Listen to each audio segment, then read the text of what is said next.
இருக்கிறாங்க.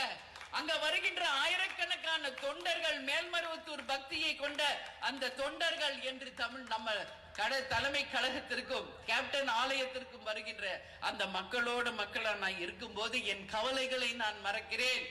என்னுடைய ஸ்ட்ரெஸ்ஸை நான் ரிலீவ் ஆகுறேன். என்னுடைய அந்த சோகத்திலிருந்து வெளியே வரேன். அதனாலதான் தினந்தோறும் தலைவர் கோயில்ல தான் நான் இருப்பேன். 12 மணில இருந்து 4 மணி 5 மணி வரைக்கும் அங்கதான் இருப்பேன். இது என்னுடைய வாழ்க்கையில தினம்தோறும் நான் செய்யும் செயலாகவே என்னை நானே மாத்திக்கிட்டேன். அன்னைக்கு கேப்டனுடைய முதல் குரு பூஜை எப்படி நடந்துச்சு? தலைவர் மறைந்த அன்னைக்கு எப்படி லட்சக்கணக்கான தொண்டர்கள் வந்தாரோ அதே மாதிரி கேப்டனின் குரு பூஜை அன்றைக்கும் லட்சக்கணக்கான தொண்டர்கள் கூடி கேப்டனை தெய்வமாக போற்றி அந்த குரு பூஜையை மிக பிரம்மாண்டமான ஒரு வெற்றி பூஜையாக மாற்றிய என் மக்களுக்கு, இந்த நேரத்தில் எங்கள் தொண்டர்களுக்கு